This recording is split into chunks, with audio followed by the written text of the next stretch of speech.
Print and electronic media అందరికీ నమస్కారం. మహబాద్ పట్టణానికి చెందిన ఒక వ్యక్తి పైన మే నెలలో మరియు ఈ నెల మొదటి వారంలో 2 కేసులు నమోదైనాయి. ఇది వెహికల్లో, తర్వాత బొలోరో వెహికల్, తర్వాత ఆటోలో, ట్రాలీలో బెల్లం తీసుకుపోతున్నట్లుగా అతని మీద కేసు నమోదైంది. మేలో రిజిస్టర్ అయిన కేసులో అతను నోటీస్ ఇవ్వలేదు. తర్వాత ఈ నెల మొదటి వారంలో రిపోర్ట్ అయిన కేసులో అతను హైకోర్టుకు వెళ్లి యాంటిసిపేటరీ బెయిల్ తీసుకున్నాడు. అప్పటి నుండి సిఐ రాజేష్ గారి గన్మెన్ రవి పలుమార్లు ఆ ఫిర్యాదుదారుకి ఫోన్ చేసి, ఈ కేసులో ఫిర్యాదుదారునికి ఫోన్ చేసి సిఐ గారు పిలుస్తున్నారు రావాలి అని, సిఐ గారికి 50,000 రూపాయలు ఇవ్వాలని డిమాండ్ చేస్తున్నాడు. లేకుండా ఏంటంటే నిన్ను రిమాండ్ చేస్తాము, జైలుకు పంపిస్తామని బెదిరించిండు.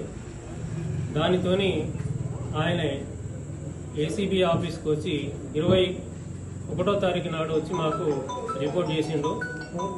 ఆయన వచ్చి రిపోర్ట్ చేసిన మేరకు మా ఏసీబీ ప్రొసీజర్ ప్రకారంగా ఈరోజు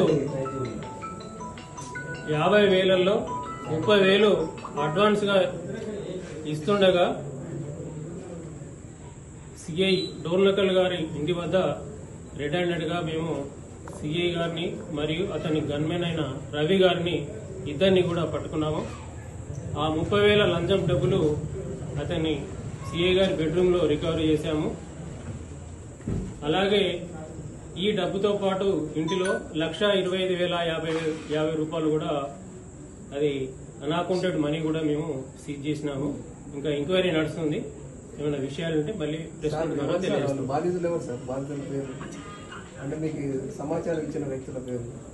మాకు సమాచారం ఇచ్చిన వ్యక్తి అంటే గోప్యంగా ఉంచడం భావ్యం కాబట్టి మహబాద్ చెందినటువంటి ఒక వ్యక్తి.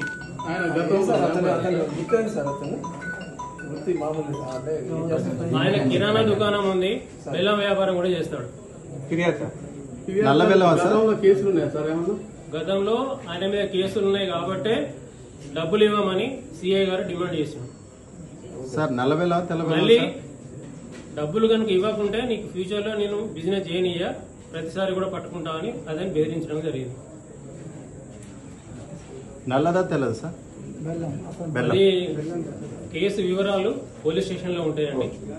ఆ కేసును పూచి చూపెట్టి ఈయనను డిమాండ్ చేసిండు డబ్బులు కాబట్టి ఆయన డబ్బులు లంచం డబ్బులు ఇవ్వడం ఇష్టం లేక మాకు ఏసీబీకి రిపోర్ట్ చేసిండు. నేను వరంగల్ డిఎస్పీ, నా పేరు సాంబయ్య, నాతో పాటు inspectors L Raju and S Raju మరియు ఏసీబీ సిబ్బంది పాల్గొన్నారు.